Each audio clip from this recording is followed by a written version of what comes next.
dami ng mga basurang nagkalat sa daan. Yung mga tipo ng tao na ang sarap silaban. Sila mga chismosang makikita kahit saan, pero sila lang rin naman nagsisiraan. Hay, ang sarap nilang pagkukutusan, parang aso na patalikod kung magtirahan. Kala mo magkakaibigan, solid yung samahan, nagpaplastikan lang naman at nagagamitan. Kasi sabi daw ni ganto na sinabi kay ganyan, hanggang yung sabi-sabi lang, ang dami na may alam. Kaya ang masasabi ko sa mga kagaya nyo, yung basura nyo tinapong babalik din yan sa inyo. Teka, bato sa langit ang tamaan, wag magalit, pero pwede sumimangot para lalo kang pumangit. Di ako sa nanlalait, wag ka sanang masaktan, dahil lahat na narinig mo'y para sa basura lang.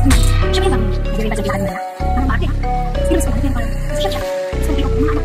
Ay, oo siya nga. Kahapon ko siya kasi alam ko na kita kung nagkita ko mga bata. Yung mga bata lang, wala kasama kasay. Siguro mga sila kasi. Ang domena ng paligid at sumisingaw ang baho, kahit na anong sekreto ay hindi na matatago. Sa mga mapanghusga na may basurang pagkatao, sisirain kanila kaya wag kang magpa-apekto. Di na mawawala yan kahit saan ka tumingin. Mga buhay na CCTV naninira palihim pa umaga, tanghali at kahit paggabihin. Wala silang pakialam kahit bala umitim. Madalas nilang tambayan yung mga tindahan, bago sila mangutang meron silang sisiraan. Kabisado ko na po, mga ganyan yung galawan. Sasangkalan nyo iba kapag meron kayong kailangan ng tigas na mukha ng mga hayop na to.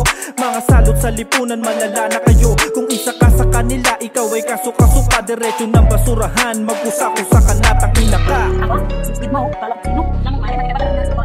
Kasi unang-una, mga nalalis sa gabi na ko. May shopping pa. Ako sinabi, saan tayo? Magkakatakan na lang. Araw-araw merong bago, tong wala ng pagbabago. Mga kwento na imbento, kalahati ay binago. Kasi pansin ko lang, ang napapansin nyo lang ay kamalian ng iba at hindi ang nagagawang kabutihan, no diba? Diyan kayo magagaling, kaso nga lang sorry ka, hindi mo ko maaaning. Bago mo paniwalaan, mas mabuting alamin, para di ka mabulagan ng basurang palihim. Sabi ang tanong, parang ang Mari ay sinasabi ko si Mari ha, di ba nga sa Facebook, magkakapera ka, may mukha ka, siguro may foreigner na kadagat mo. Ganun ba? Ay, naku, talaga, buhay ngayon. At saka nga, di ba, ang aga-aga kumaalis, sino bang nagbabantay sa mga anak niya? Sigurado ako hindi maalas kaso yan.